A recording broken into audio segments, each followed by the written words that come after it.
people know what is the right thing to do. Most of us know that we need to eat right, exercise, sleep, and for good health. And same thing in the world of work. If you're a leader, you know what to do.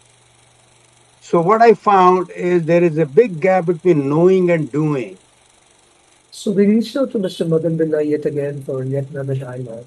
He was kind enough to accept this invitation. We sent across to him a bunch of questions and thought we'd do this dialogue a little more impromptu, just to set the background. Thank you. Listen. Okay, people can iterate, enunciate very clearly. This is what is it? What's really important in life, or what is it important in my role as a leader?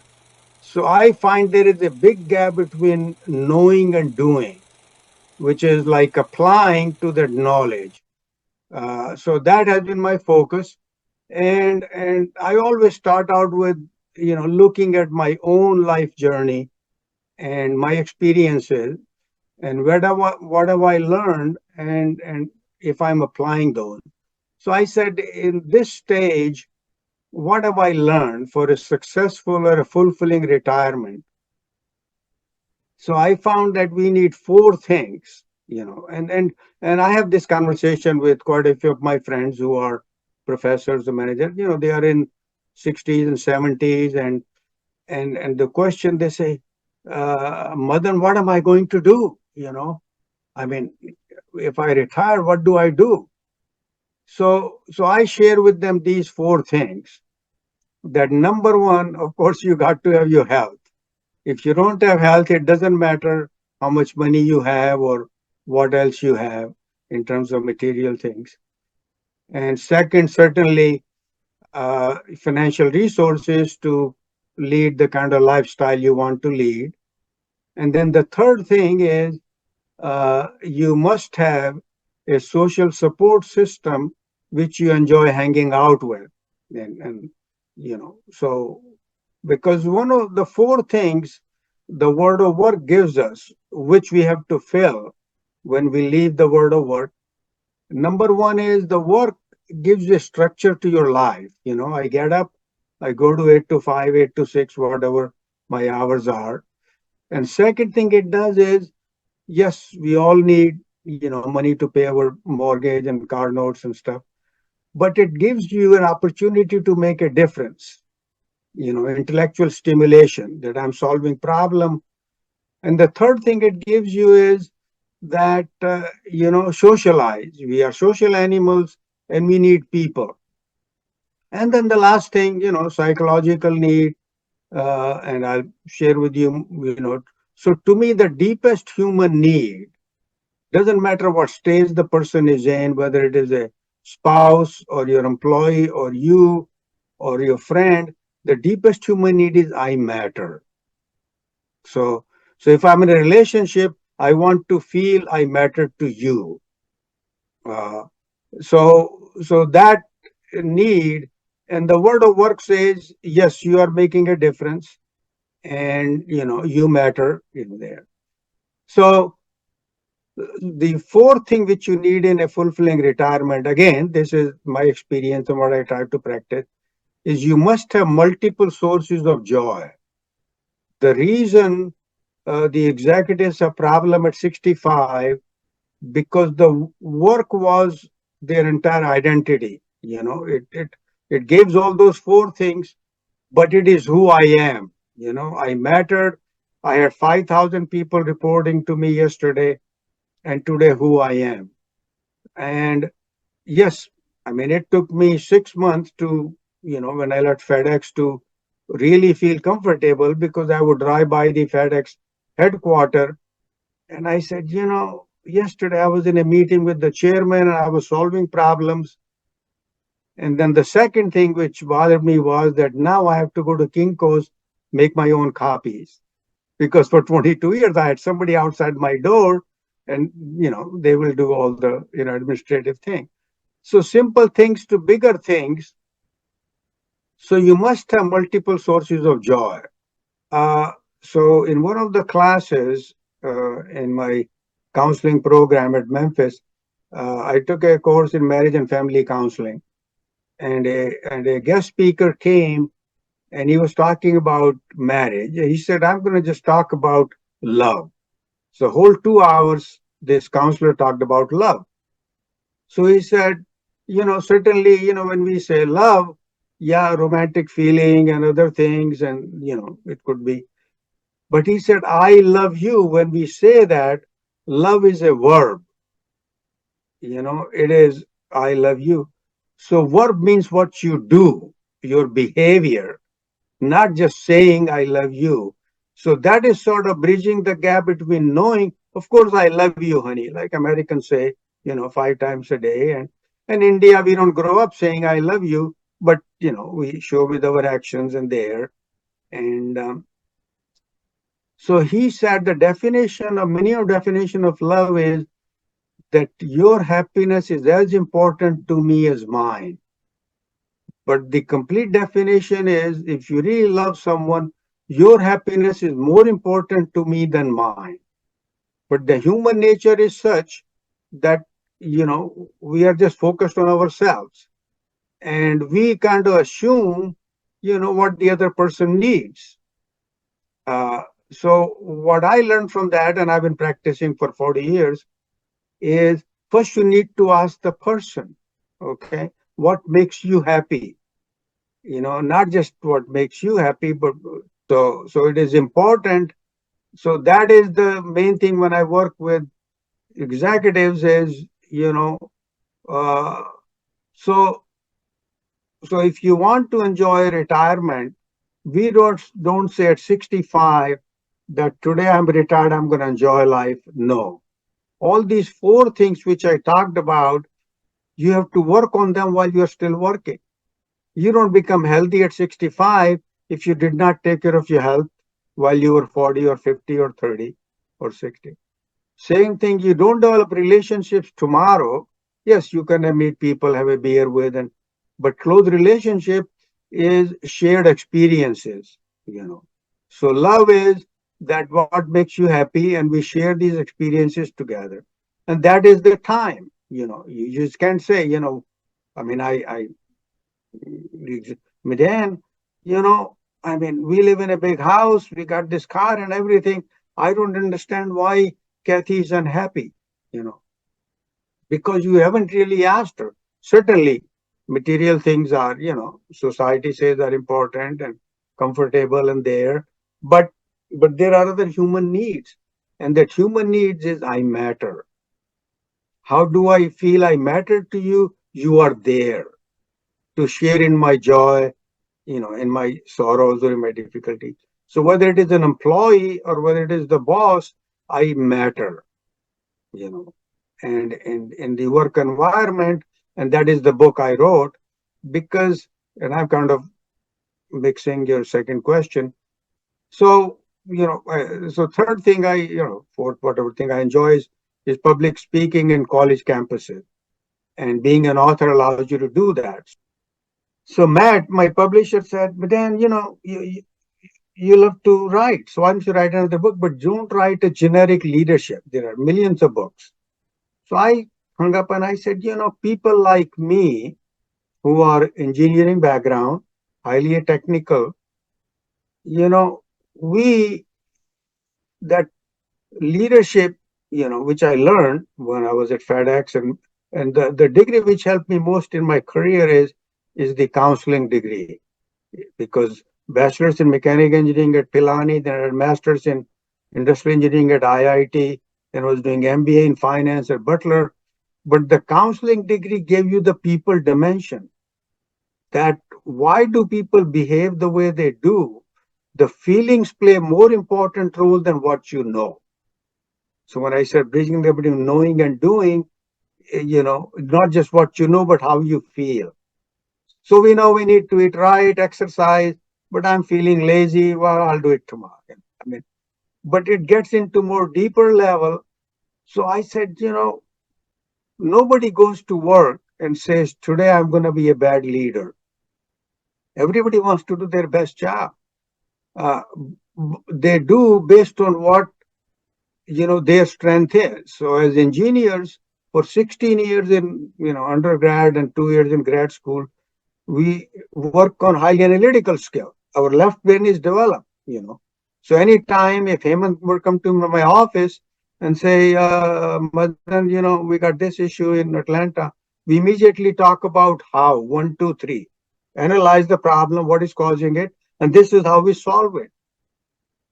But if we really want to do creative thinking, then we have to step out from the analytical side to more on the creative side.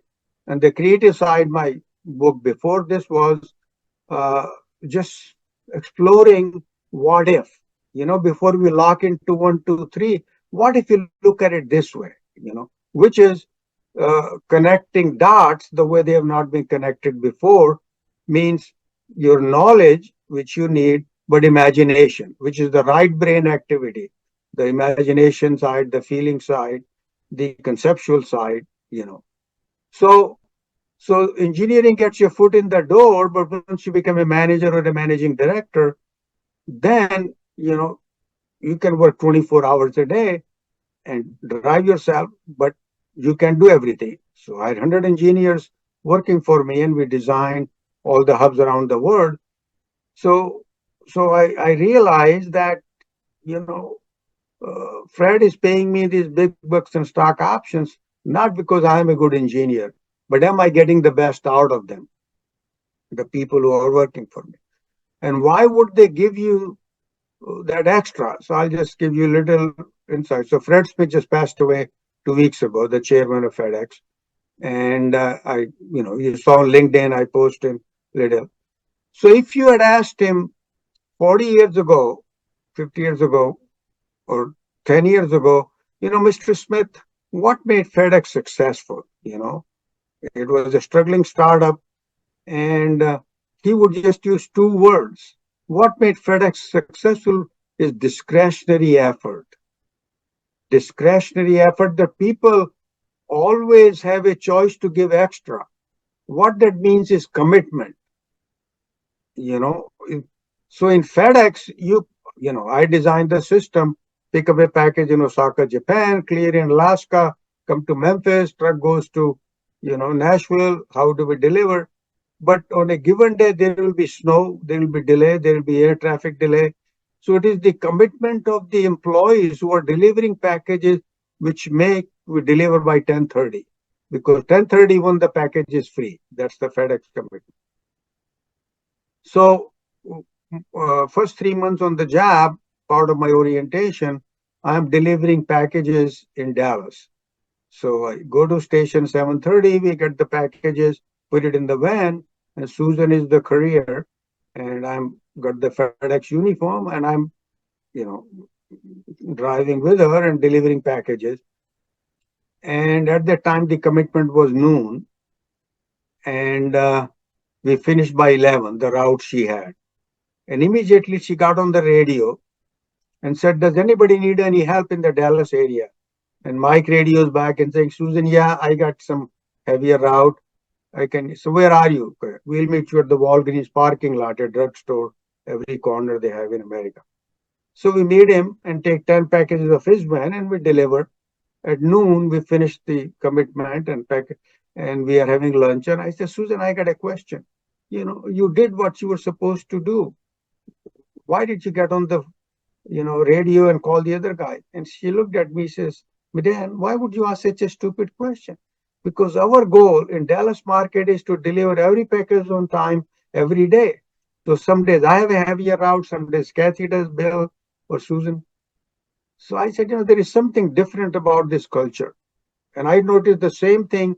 I delivered packages in Tokyo, in Singapore. Whenever I traveled, I will take one day to deliver packages and make customer call. So why would give that extra to him? Because he uh, created this company. Part of his business plan, which I mentioned in my LinkedIn, is people, service, profit. And where he came up with this philosophy was in Vietnam. So he often talked about that. I learned more about leadership in Vietnam in Marine Corps than in Yale Business School he went to.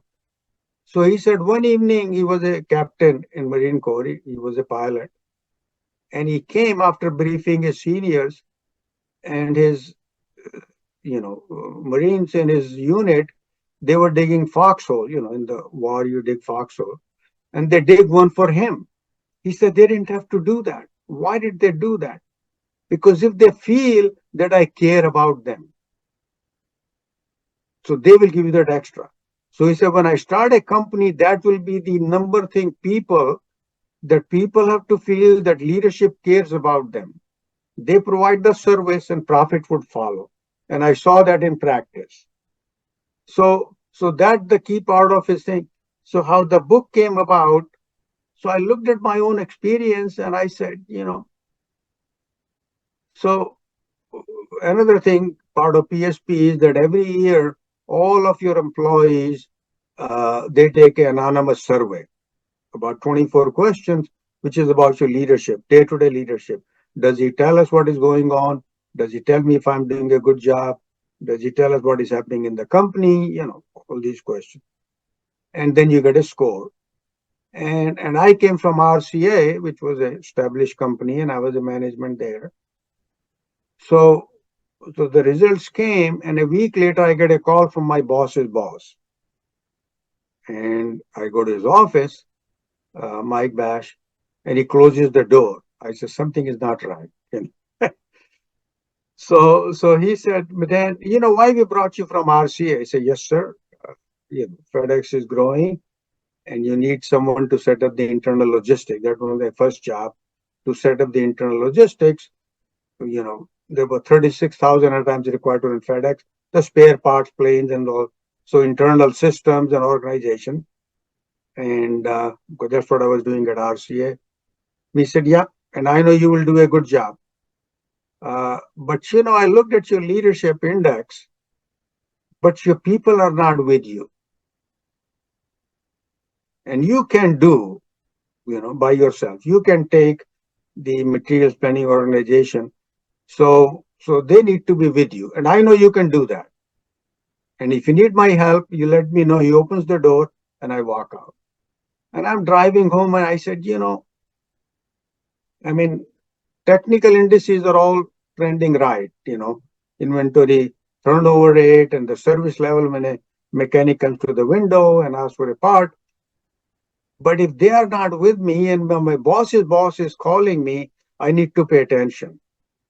So that's when I went to university and said, why do people behave the way they do? Why do they give you that extra? And that's when I learned. So this book is drawing upon my experience of what my journey was and how do I transition from being a successful technical professional to an innovation leader, a people leader, because innovation is a people process. Innovation is not AI or technology. It is, you know, my first book was the professor from Harvard, Roosevelt Cantor, Change Master. She wrote a book, and the definition of innovation is generation, acceptance, implementation of ideas which enhance, customer value. So it is three step. You can have ideas, but any idea is going to impact five other people in the department, and you have to get them on board. And so get them acceptance, and implementation may require the whole organization. So main problem I run into, whether I'm talking to Ajim Premji there, or I talk to Ram Dorai at TCS, or Prashant Panade, it's Sinek company in Pune, and I only ask them one question, you know, uh, and that's I use in my book. He said, "What keeps you awake at night?" You know, and the answer, Hemant, is same whether I'm talking to Ram or Ajim, and the answer is Madan, we have to change. We can't keep doing the way we are doing business because the world is changing. Technology is changing, government regulations, competition, global economy. Then the second question, follow up is how do we engage everybody in the enterprise in the change process? And then, I would go and talk to Ajim's team and there. So It is the same whether I'm talking to Marriott in, in Bangkok or there. So, so it is a people process. Certainly you need know-how, but to implement. So the biggest gap in corporations is they have good strategy, but implementation. We have ideas, and same thing generally in our lives. So that's what this book is, bridging the gap between the technical knowledge. So I interviewed, Ram and other people and CIO at FedEx and the head of Audi North America and the Pizza Hut brand CIO, and only ask him one question. Tell me from your journey as a computer systems analyst or engineer to becoming the CIO. You know, just walk me through the journey. And so first thing they say, first thing I realized, when I moved into first line of management, that I was trying to do everything. I wanted to know everything because that's how I made a difference. And then my people called me in and said, and I'll just use generic name, Kathy, you have to get out of our sandbox. You are too much in what we are doing. And Audi North America guy said, so he was with BMW and started as an engineer, then he became a manager of analytics at BMW. So he said 3 months later, my boss calls me in and said, you know, I'll just use generic name, John, you are very good in analytics. That's why I hired you. But, I'm going to ask you to see an executive coach about people skill. So it is not that we are not capable of becoming good leader, those of us who are technically, qualified, but it just that part of us was never developed. And so one thing is recognizing, you know, yeah, this is a different skill set. And now my responsibility is not to do the job, but to help the 20 people or 30 people or whatever I'm leading do their best job. And but that's a big transition because you immediately go into the analytical side, and because that gives you at the end of the day, I solved that problem. And doing the people side, just telling people, hey, I want you to know that you are doing a good job, or taking time to listen to their idea. That doesn't feel immediate satisfaction, what an engineering solving a problem. So we need, so that's what your question was, that so this book is looking at that, we are good at what we do. It's now a different skill set which we need to learn. And not that we are not capable of learning, we just need to recognize. The reason people still don't learn is uh, because the whole feeling side is kind of fuzzy wuzzy. It's not there, concrete. And most important thing in bridging the gap, and I'll go back to simple, that you know we need a balanced life, that I need to pay attention to my family in addition to my work. So the one thing I learned in the counseling, one of the courses on human development and aging, that why we make choices in our life is based on our life script, you know, success. So what we have defined as success, and our script is a result of our life experiences, our family, our community, our education, and we come up with that. So in America, success could be guy living in the city, a Mercedes, but a farmer living in Iowa, success to me is a big pickup truck. So it is whatever environment they are in India, whatever.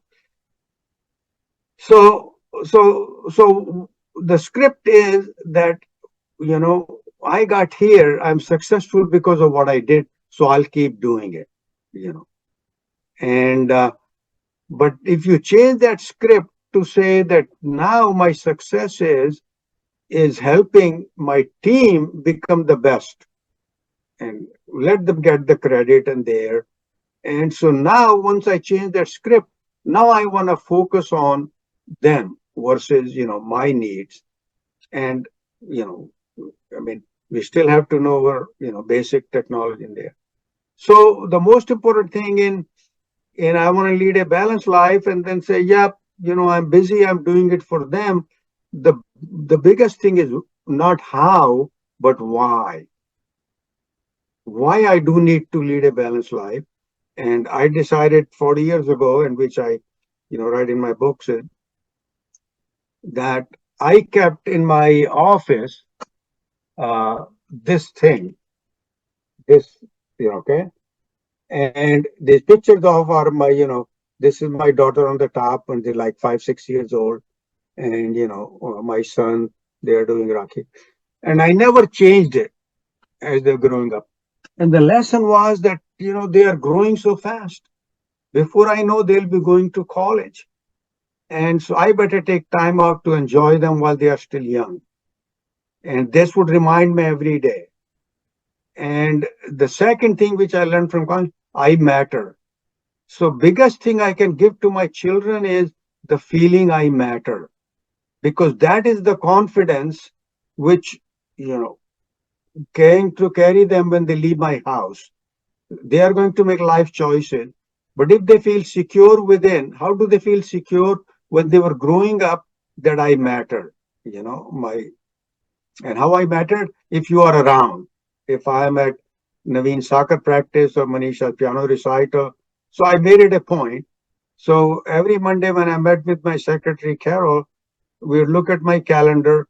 So in addition to all the meetings I got for the week, she will put it on the calendar, the soccer practice or the talent show in the school, and make sure, she scheduled my meetings so I can make those. So it is, so once the why became clear, then how is easier. And why you have to remind yourself continually. So, so anyway, I'm gonna stop, let you ask question. So the book is, it starts with where, so in yatra and journey, life has to move forward. You have to start with where you are. And with where you are, you have to see what has brought you here. What is my life script now? And what is my goal? And what do I need to do? A different script.